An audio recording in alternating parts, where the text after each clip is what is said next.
Hello, Kiwi Lane templateers. How is everybody? I hope everyone is enjoying this fine Wednesday. It's halfway done, right? The week is halfway over. I hope you jump on, say hi, and let me know that you're with me. I am going to be doing a basic play to create demonstration. But for today, I thought I would go through, if any of you guys are new to Kiwi Lane, new to the play to create system and how we have designed it to simplify scrapbooking, the scrapbooking creative process, or if you've been a scrapbooker for a very long time, hopefully some of these demonstration and tips that I have to share with you will give you a glimpse at the foundation and the process in which we use to help us to design our layouts. Overall, just keeping the process simple and inspiring us along the way to pull out a lot of those supplies that naturally as crafters, as scrapbookers, we tend to collect. If you've been a scrapbook for a while, you know what I mean. Now let's start. If any of you guys are new or thinking about starting scrapbooking, or if any of you guys are watching and you have a friend that you are dying to make them addicted to this wonderful hobby, then tag them in the comments or share this video so that they can get the full scope of how it works and that it really doesn't have to be as complex and overwhelming that in previous years scrapbooking can be to a lot of people. Now, to get started, the basic things you're going to need, right, with the Play to Create system, our way of kind of helping the scrapbooking process. You'll need a nice pair of scissors, some adhesive. This is the current one that I have that I'm working my way through it. I do recommend a good quality adhesive. This is this Glue Glider Pro, one that I've tested over the years, and so I kind of go back to it. But I also love the 3L that we currently have in our shop at kiwilane.com. Again, we've tested it through it's one that we've tried and tested, right? And what I mean that is that I've had scrapbook layouts that I've used that type of adhesive for years now, layouts that I've completed that are in my albums, and they have not fallen apart. I remember when I first started scrapbooking, 20 years ago or so, I had layouts and I, of course, bought like the dollar adhesive, right? Very inexpensive adhesive, and then unfortunately my pages, they dried up and those pages started to fall apart. So good adhesive, right? Okay, and there's many options out here, especially if you have a friend that's into scrapbooking. Again, if you are new, they will tell you all the recommendations, but just keep in mind those couple things that I've also learned throughout the years.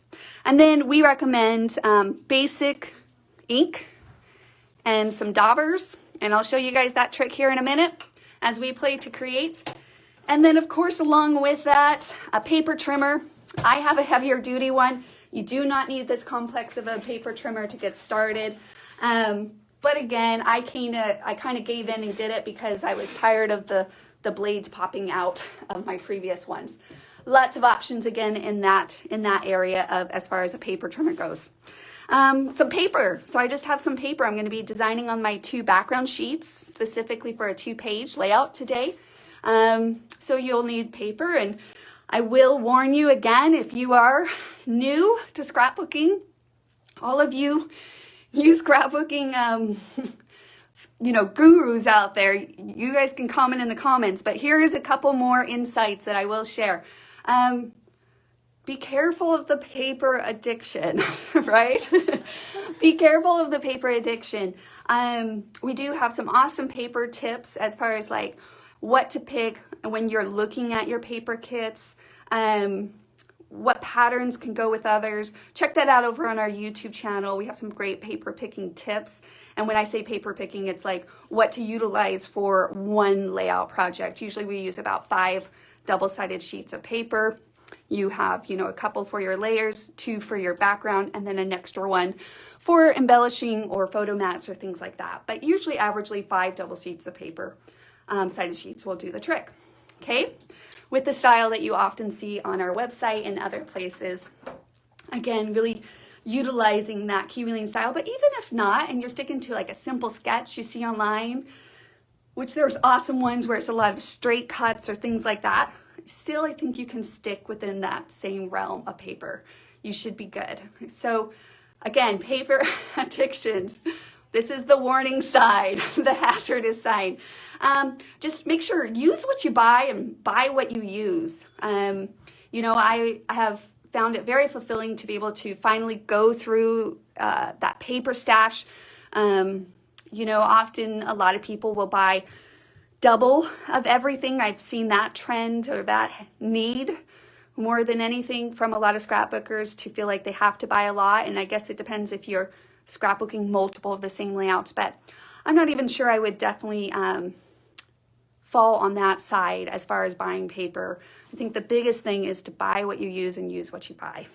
Again, this is for you guys that are getting started. For all of you that already have a paper stash, let me show you the awesome designs you can do with the paper stash. Of course, one of the things that inspired the Play to Create system in the first place was the ability to really take advantage of all of the beautiful patterns in the papers that we see, to really highlight those patterns, but to also allow those patterns to be those embellishments on your page. So instead of maybe using expensive embellishments, especially at the time when the Play to Create system came into development, you know, 11 years ago, the trend was very much more expensive embellishments on your page that you could only use once.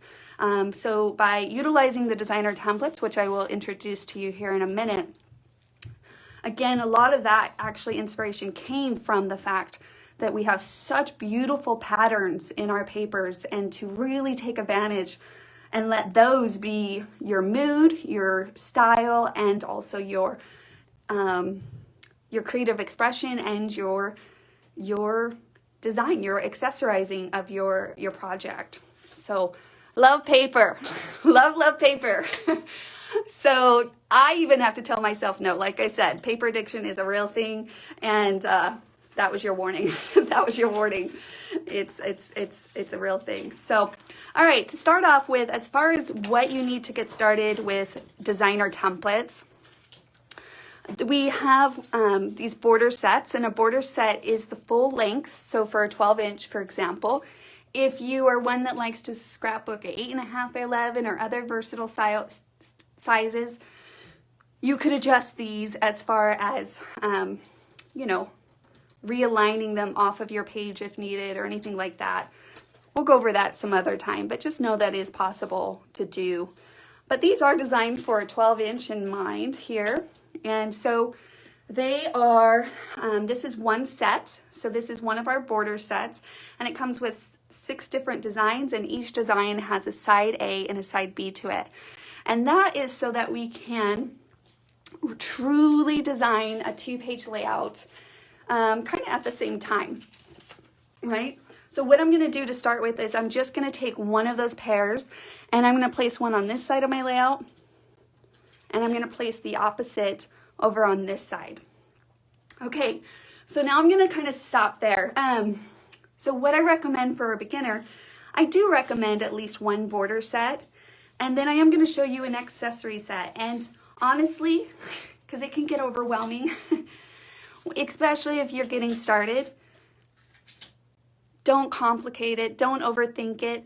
Just pick up a border set and one accessory set that you feel like you're going to get a lot of use out of that. So if you tend to scrapbook more masculine pages, then maybe pick an accessory that will help you do that. If you really love to do Halloween pages and you're like, you know what, I feel inspired by the Halloween accessory set, then pick up that accessory set. The key here is that, again, all of this is dependent on the pattern of papers that you use. So the moment you change out those papers, that look will change as well. Now, we do have specific accessories, so you will find that there are a variety to choose from. But again, we want to make sure that you're using it, that you're giving it a try. And so just stick with the border, pick a border out of the border category section, and go look at the accessories, and whatever one catches your eye, start there. And then simply just start playing to create, which I'm about to do now. All right, so I'm going to take one of these borders, and I'm using Paisley Place. I actually think Paisley Place is a good starter border as well, because it has enough character, but it's still very simple. And on the back of the inserts, there are sketches too, so you can see different layouts being designed. One border being used here, back-to-back borders being used here, which I'll show that to you what I mean by that. The layering here, so very fun, different designs that you can use the borders for. Okay, so the concept of the Play to Create system was also helped not only solve the problem with using your paper stash and taking advantage of those pattern papers, but instead of looking at this view, instead of looking at this view, an empty canvas where your mind is just twirling and half of the time beating yourself up because you're not accomplishing anything and you're seeing the clock just tick, tick, tick and not much to show for that time. That's precious time that we get here and there. We're gonna start playing and we're gonna bring back that play factor into it. So all we're gonna do is move things around. Nothing is permanent. This is going to help be a design tool. So you are going to use this as a design tool, right? You can also do across from each other. So if that was the case, I would line them up like so that the curve kept going. And then you could also change it up a little and you could say, well, I want a little bit more added to this page, right? Some more layering added to this page. So I'm just gonna go ahead and grab another border from that same set and then throw that in. And again, this is really just a building philosophy here. Just build it up, explore, discover, just know that nothing's permanent, right? Have fun. And this is what I meant by a back-to-back. So this is often a fun style that we like to, it's a kind of a go-to style. So you could do like top, bottom, back-to-back. And knowing that each one of these templates will also be a different pattern or color, which is gonna add a lot of character and mood to set that mood for ultimately whatever memories that you might be documenting or the story that you're trying to tell, right? I think the back-to-back it never gets old. It's so much fun. And I also think it's key to point out because all of us vary from, styles. This is you playing your way to creativity. And we all get inspiration in different places, but all of us are inspired by one thing or another. And so I definitely encourage you to join the community and not only share what you create so that we can be inspired by you, but seeing what others create so you can be inspired by them. I love inspiration and how freely it goes from one to another. So, okay, so that is the borders. I will show you how we cut those in a minute, but I want to just complete a layout look. So, for example, when it comes to setting some kind of tone, as far as embellishing goes or an accessory, you don't need to, plaster your design. Unless it's your style, then by all means, follow your heart, right? But it really can be simple. It can be as simple as a couple flowers here and maybe a basic journaling here. Now, for the sake of it, I am going to pull out my photos, which I do honestly recommend, again, for newbies. If you have been a scrapbooker for a while, we are very much aware that you are probably trained or used to, using your actual 4x6 photos to do something like this. I was similar in that fashion, but I've only found the value of the time saving that these photo sets actually do give me in my process. I always look forward to when I get to the point, right, that I can get a page designed and then I sit back and I'm just going to trace, cut, ink, replace it. It's that phase right there when you actually start cutting things out and seeing your page come to life per se is a very rewarding feeling. I feel like I really enjoy that process. So that's what's really nice about the photos is you get a chance to really step back and see a full layout, concept, a full layout concept kind of sitting before you so that you can start working towards that construction of it, right? To actually see it start coming together. Doesn't mean you can't adjust or change as you go, because that's how creativity works. You might be inspired once you do one thing to shift it a little bit. That's okay. But this really gives you that platform to build on top of. You could simply say, okay, I'm going to add a title coming down. I always think titles are a lot of fun coming down. Naturally, we see them a lot going horizontal. So I think it's fun to kind of change it up. It's kind of fun to see it coming down. Like I could say, okay, I'm going to add something there, right? So you can really have this foundation to kind of step back and say, okay, what else do I have maybe in your stashes or anything else that can contribute that I can use in my layout from this base that I have here. Maybe you do have some Prima flowers that you think, okay, I'm going to use those here. I'm going to finally take them out of my stash and use them. I know that that's how I tend to look at it when I get to this phase. Now, for the sake of, before I design a whole nother layout using these couple templates that I recommended, I could go crazy. I mean, if you check out other, play to create demos, which we try to do every other Wednesday, so you'll see those over on the blog if you go search for them. I really enjoy the play aspect, so I could go crazy and show you 20 different designs, but today I really wanted to just focus on what do you need to get started, or how to simplify the process in general. This is a great tool to do such. Now, I do want to show, here I have this scraps of paper actually, the borders being cut out, and just a couple cutting tips there.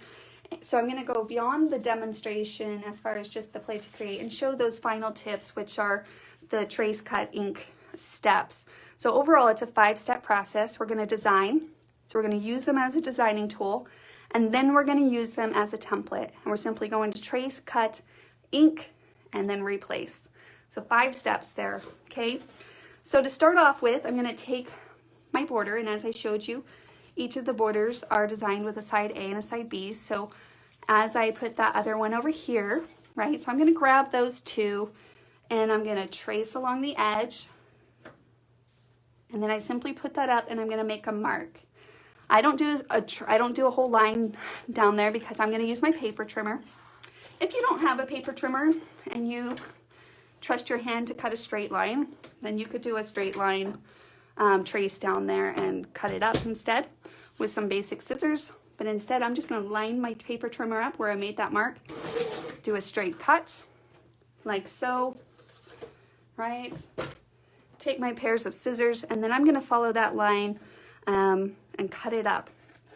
Now, when you're cutting, I recommend that you kind of stick to the back ends of your scissors. So instead of chopping at it, where you complete your scissors like this and you're kind of like chopping your scissors, if you just kind of stay towards that back end and do a quick, more like steady cuts, I have noticed that really helps, and it helps to make it not so choppy either.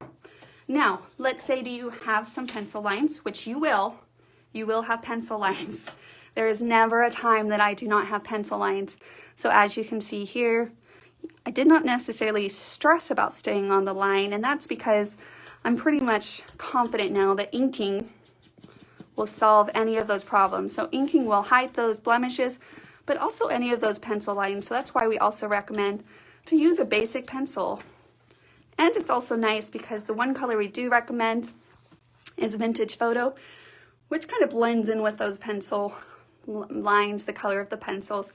You can use any color ink you want, but again, we really just recommend the one for the sake of simplicity and decision making sometimes. So some of us like to make decisions. Some of us are just like, oh, too many decisions, right? My daughter's over here shaking her head. Yes, yes.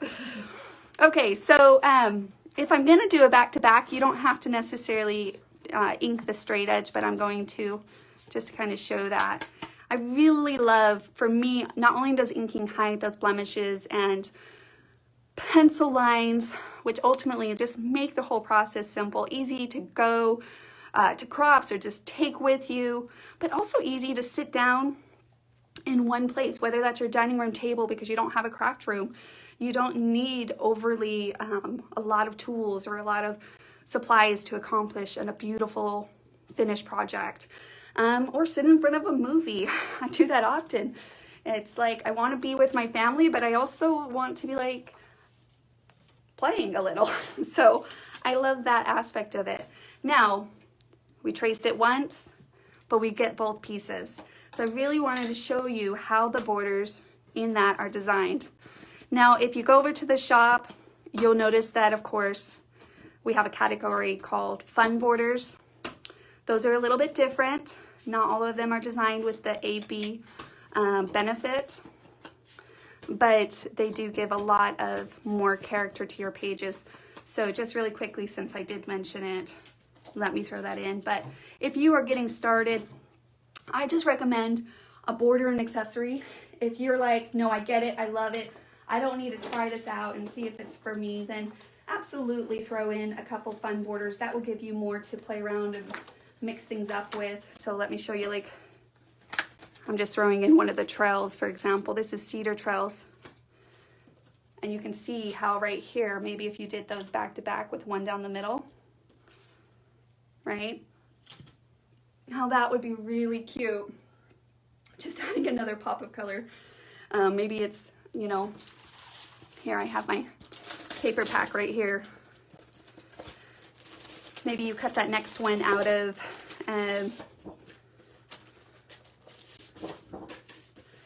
this beautiful like golden yellow. Oh, that would be so pretty.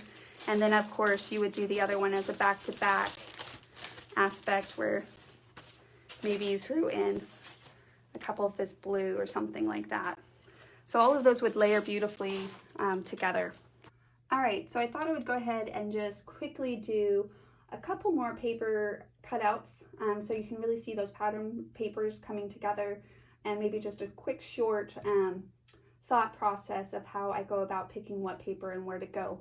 Now, of course, I just used the two borders or the two sets here, and so I wanted to show you that simple concept. You know, I didn't even use all of the ones that come in that springtime accessory set. You actually get a few more. So just again, depending on what you're designing with, if it goes with your look or not, things like that. I'm actually using more of a fall layout paper. So what I'll probably do is I'll take our autumn accessory set, and let me go ahead and pull that one out. It's a super fun accessory. Like I said, when it comes to the accessories, you're gonna pick one that you just feel like, you know what, this is a good starter one for me, or I really love this one, it speaks to me, and I'm gonna get a lot of use out of it. What I love about the designer templates though, is that they do, you know, work together. So you can mix and match the sets. We do it often. You'll see it in our idea books. So you can absolutely mix and match them and just have a lot of fun with how you play to create with them. Actually, this little owl would be so cute, more like a fall owl. In fall colors and things like that would be so cute, right? It would be so much fun. Now, let me go ahead and change up the borders from what the demonstration's shown. Usually what I do, just to kind of show you that, I kept them different design styles, like as far as one alone, layered, or back to back. Those are very common design styles, again, that you're gonna see. Like for example, this sketch just uses the one border, this uses the back to back, and this uses the layer. But just like these sketch, usually what we do is we actually do one side the same as the other. So naturally I would not probably do it where this side has layers like it is, and then this one's back to back. I'd probably actually do them pretty similar and do like a back to back here. So let me pull that other side maybe up to the top, something like that, right? Or maybe we do them so that they are both kind of side to side, like this. And then we could figure out how many pictures we need. You can add as many pictures as you need to into the mix. So if I wanted to maybe change that up and do 3 across here.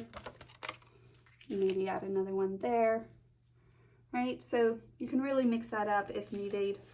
And again, just play to create. I love actually this little thing here. If you don't want the added layers, you don't have to do the fun borders again.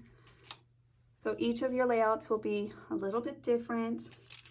You can have a lot of fun with that. I actually think one of the fun things about the Autumn set is that you can flip it and do like, it's kind of like sitting on the branch, right? That's really cute too. Or you could do it where it's like an empty tree. Here's a really fun thing about Autumn too. So then you get this little leaf here, right? And you can add that as the wing. So you're gonna cut 2 out. That's how you create the wing for the Autumn owl. Or you can do where you do a bunch of, you know, falling leaves from this tree trunk here. Is really cute. I love that. Or you can of course take a really just a basic circle or something like that and do a really fun basic treetop. So like if I wanted that treetop to be like that, right? Now I just pulled in another accessory into the mix by pulling in that rings, but a basic ring, you can get a cup or a bowl or, you know, something like that, and you'll have a circle. So that's really fun. I also like sometimes with embellishing to, you know, have fun and maybe stick some up where you feel like is needed around the photos as well. So that's something to keep in mind. Now you can throw in some tiny accessories and just different things like that, but I'm going to keep it very basic to the border and to the one accessory that we're using here. Okay, so now to cut out our next border, what I'm going to do is I'll take the other pattern paper. I won't want to use the green because I have a green as my background, so that would not really help by any means as far as these layers that are right on top of my background. I do have this tree one. Yes, with these designs, you are going to want to make sure that your trees are going one direction. So because I have this way for this border, I will actually, my trees will go downwards and it would go downwards on this side.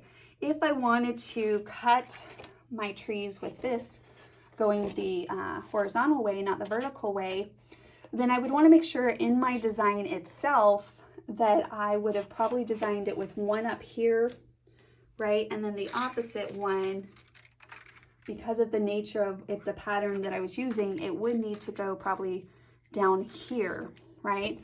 So that when I cut this out, my trees will be going the right direction, and then of course going the right direction down here. So just keep that in mind whenever you see more of these specific, like this is very a specific pattern, like trees, or necessarily this, you see how this design is designed more in a spotty design, meaning that each section is a little spot, right? You tend to run into that you're going to want to mentally just note and probably design accordingly. If you really are like, I want to use this pattern paper, right? Then just make sure that you design appropriately to truly take advantage of that sheet of paper. Okay, so I'm going to just go ahead and take my border, as I mentioned, and we're going to trace that onto the sheet of paper. Right, now they do go side by side, so they back up each other. So I'll probably just have to place this one over here and this one over there, but it will work out. All right, so first, again, same steps, trace along the edge, and then we're just gonna simply make a mark and then cut it down with our paper trimmer, okay? So let me go ahead and do that.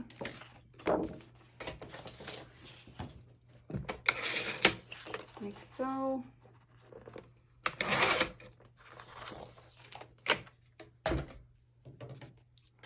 And then a one cut up the middle. A good pair of scissors, like I mentioned earlier, really does go a long way. It makes a big difference. And when I say a good pair of scissors, we're talking like 10, 15 minutes or 10, 15, dollars is a good pair of scissors. So as long as you can keep them in your precedence and not lose them, that's fine. So, okay, and then I'm just going to quickly ink those up.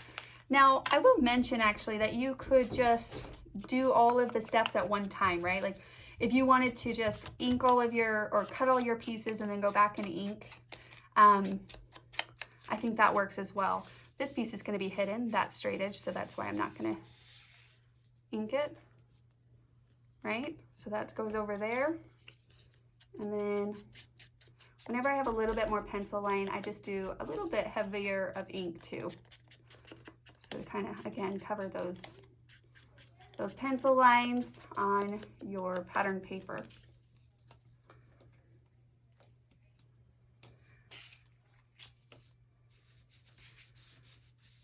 You're gonna have to cut out all of that.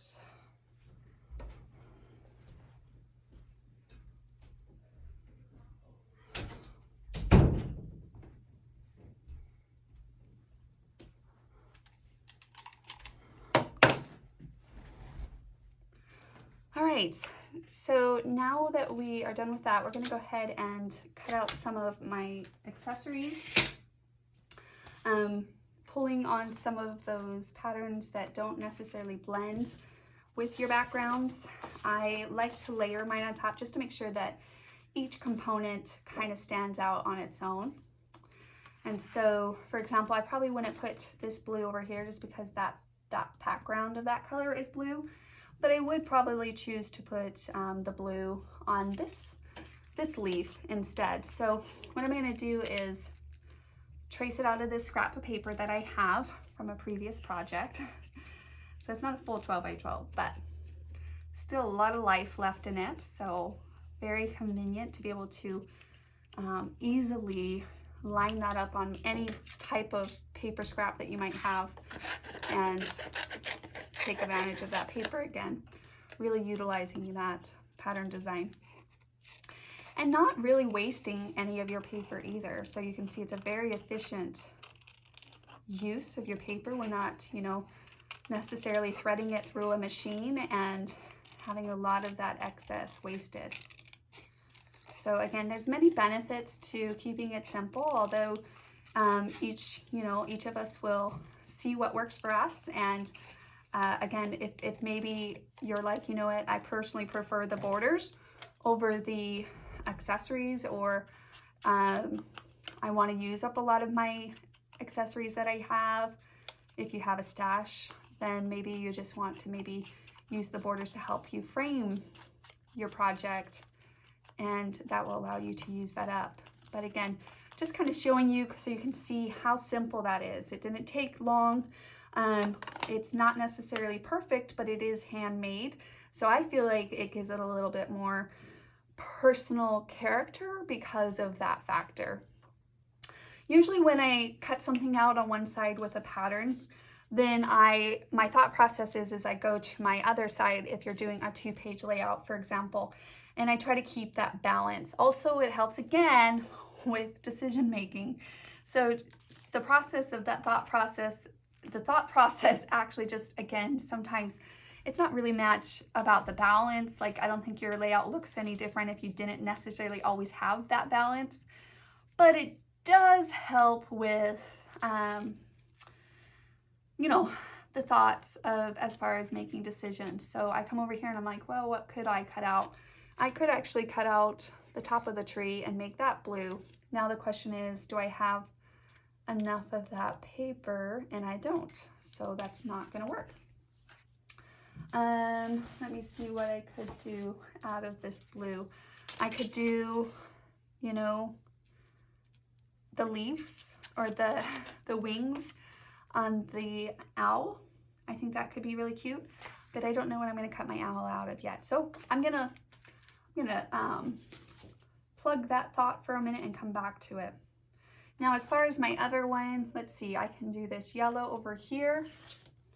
I have some red on the back of this other gingham pattern that I used. Yeah, I really love how that pops on that. So again, I just kind of lay it over and get a sense of that feel, right? Of what will happen when, to the mood. The mood is what I'm paying attention to right now, because the papers will change your mood. And so that's why the selection of what papers you use is really personal. It's really personal because we all have different moods and creative expression when it comes to that mood. But it's just really, really personal. So, all right, I think what I'm gonna go with is actually, I love this, how brighter this feels. Let me try the red again.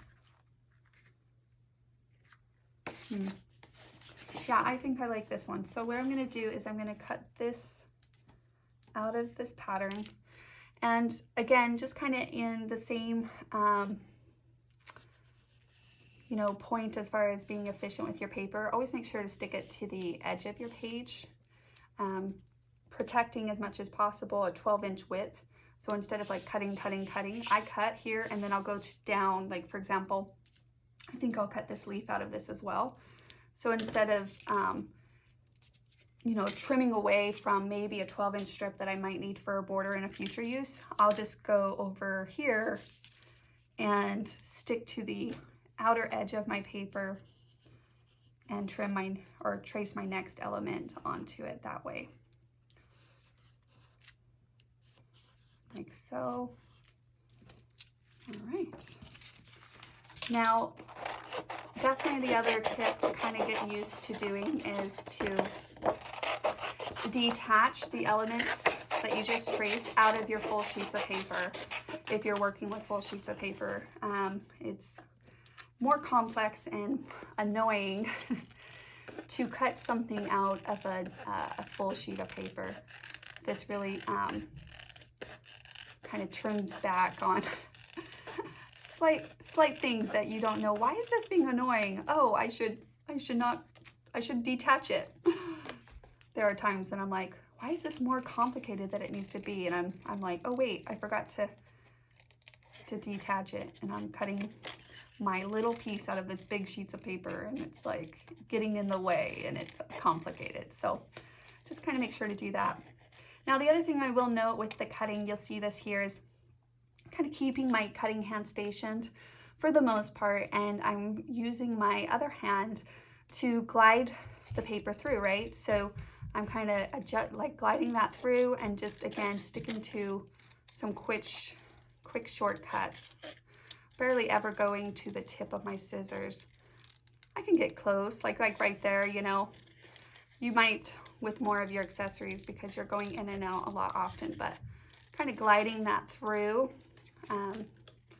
kind of helps. So instead of going like that, pay attention to that. And I promise over time, if you maybe have more of a habit to do it, not necessarily the way I was just showing you, if you are mindful of it, I promise over time it will be like second nature. It'll be like riding a bicycle. You'll pick up on it really quickly, and then before you know it, you won't even have to think about it. You will just naturally glide that paper through, and it will improve those cuts and hopefully overall just simplify the process for you. So it's something to just kind of pay attention to when you're cutting and say, oh, I need to try it the other way, and with some practice, like I said, it will become second nature. And you can see that too. I was kind of gliding that through, right, to ink those edges. All right. That little round tree is kind of fun. A lot of times you'll actually grab some inspiration from your papers. So like this one here, you see how it's got a tree with a round top. So you'll also mimic a lot of those papers. So much inspiration to be found in the paper, and of course, so many ways to really allow the paper to, again, embellish your page, inspire you for your embellishing of your page.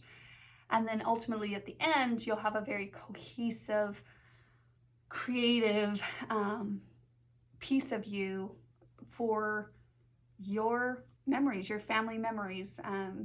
So I love that. I love that it's specifically made, if you're scrapbooking like family pictures, but yeah, it's awesome to scrapbook those family pictures, but it's also really great to have that piece of you showing your creative expression for those memories and your positivity and your outlook for it and all of that stuff. Everybody loves that handmade quilt, or you know, that grandma did. It just gives it a little, you feel like you get a piece of her in that as well. So alrighty, so let's go ahead and quickly finish up a lot of these other things. I know I'm talking a lot, but as you can see, it kind of gives you a glimpse at kind of why we keep the process very simple, the benefits of keeping it simple.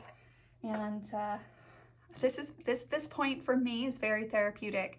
If you are concerned about any kind of cuttings or things like that, which, you know, naturally we were too, but we could not deny the actual productivity that we were experiencing, which also is fulfilling on its own, because at the end of the day, we want to feel like we are accomplishing something as well. But if you're worried about the cutting, you might want to avoid more complex sets, right? So if something like this is a little bit more too detailed for you, you might want to stick to like the brackets, accessory sets, or very general things, not something that's a little bit more themey, because the more themey ones tend to get more detailed as well. So you'll notice on this one, I actually find kind of a rhythm. Anytime we're clipping into things, I'll take each little section and I'll clip it out. So I do that a little bit different when it comes to straight edges like this. I'll do some clipping in and on those edges, like so.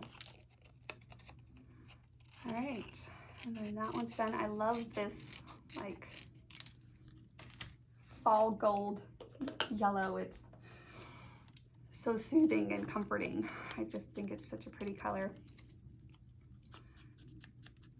But I love fall, so this is very therapeutic, not only in the inking and cutting phase, but just because I'm using fall paper, it's very soothing as well, because fall tends to have that effect on me. So, all right. I love the dauber too, is because it allows you to kind of get into those cracks and crevices, you know. So that's also another benefit to using the dauber. Now these daubers are on our website. We do carry this one colored ink. Like I said, some others you might, if you're getting started, others might recommend some colors. Vintage Photo, we just found works. And so we just never challenged it. We always said, well, it works. It works for light colors, pastel colors, bright colors, darker black colors, like any kind of color palettes that you might run across as far as paper patterns and difference of, you know, projects and things like that. So just works. So we stick to it. All right. Now, as far as this owl, I'm thinking, okay, so let's see. There's this cream on the back, which kind of lightens the whole page. I like that. I do have this red, which brightens the page. It just makes it a little bit more bold. I kind of like the lighter feel, I think. I have this pattern, but it's more of a, it's very specific, like a main pattern, so I'm not quite sure I'm gonna do that one.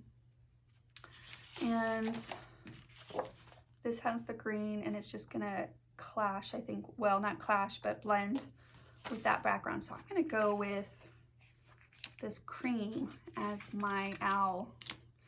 I actually haven't used this owl for a bit. I used it so much when we first released the autumn accessory set, but I have not used it as frequently because I used it so much. I thought I gotta give it a break. So it brings back good memories. Lots and lots of good memories. I love that owl. It's so cute. It's really cute on cards and different things like that. So I think that's what's also fun about our accessories, is that most of our accessories can be used on cards.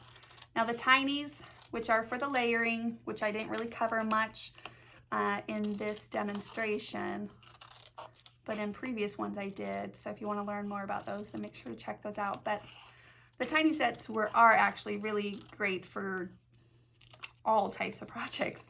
Scrapbooking cards, DIY projects, but I do like to always point out that even some of our accessories, of course, pull out your scraps and make a couple cute cards, because just a card with this owl on it, like Aldorable, or you know, like some kind of cute sentiment or a stamp like you're or Aldorable, or I'm always thinking of you, but spelled O-W-L, you know, could be really cute. Very basic card and really cute in that too.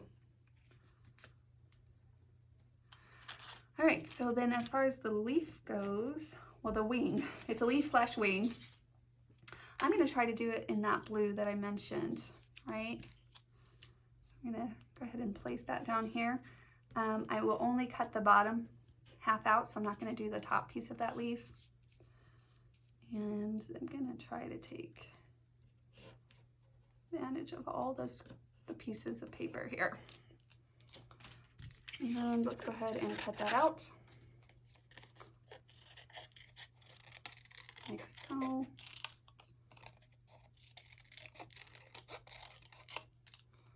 All right.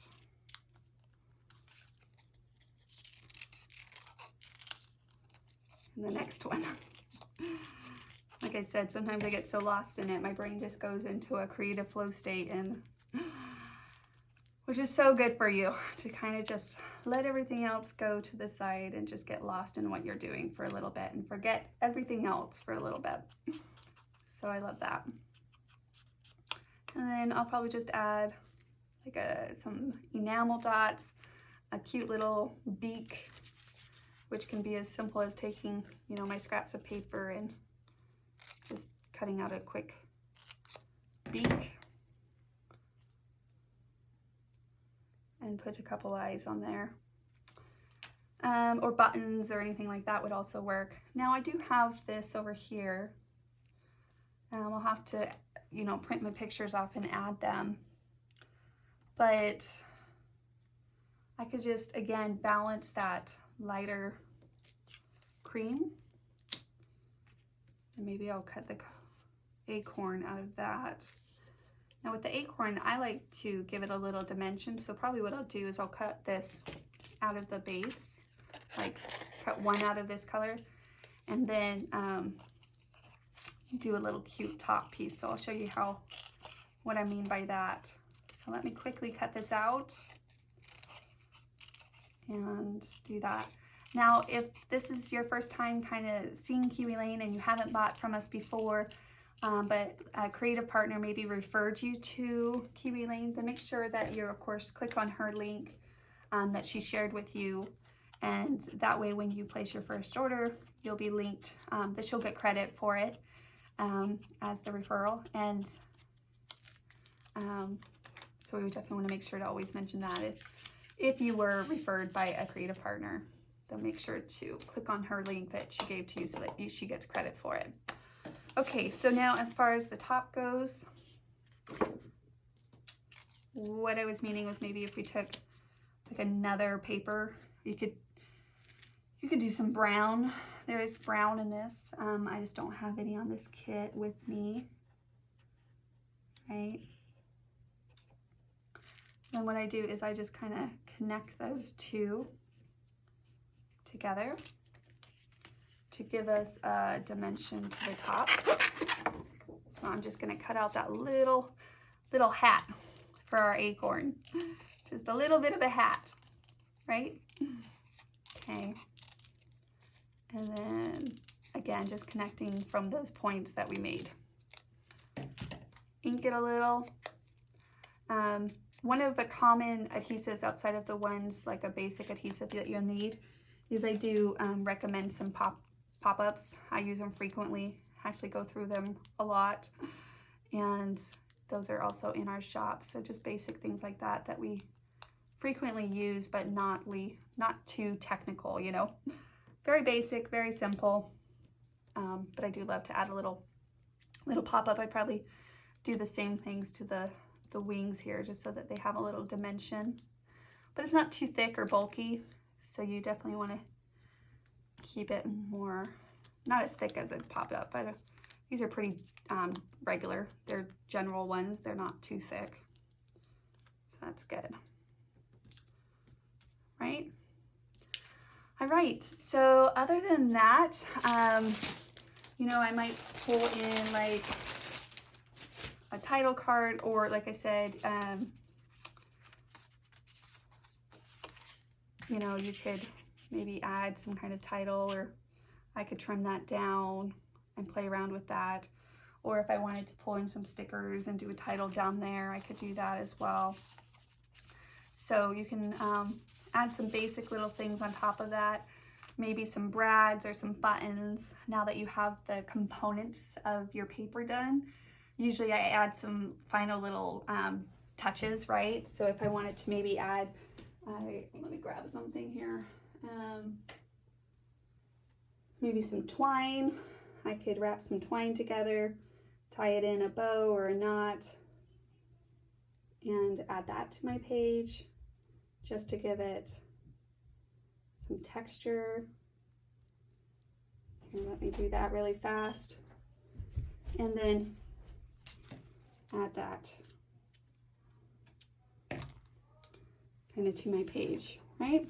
So just some basic little details like that will make a difference. So if you are looking to get some things, then think about brads or buttons or basic things that can be used broadly across a variety of projects that you might have.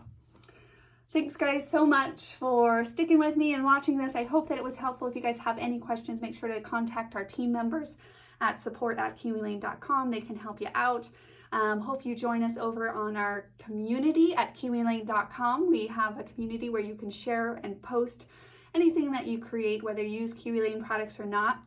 Kind of just a creative community in and of itself. So we're really excited to get that growing so that creatives can have a place to connect, to play, and of course to create with one another outside of all of the chaos of social media, right?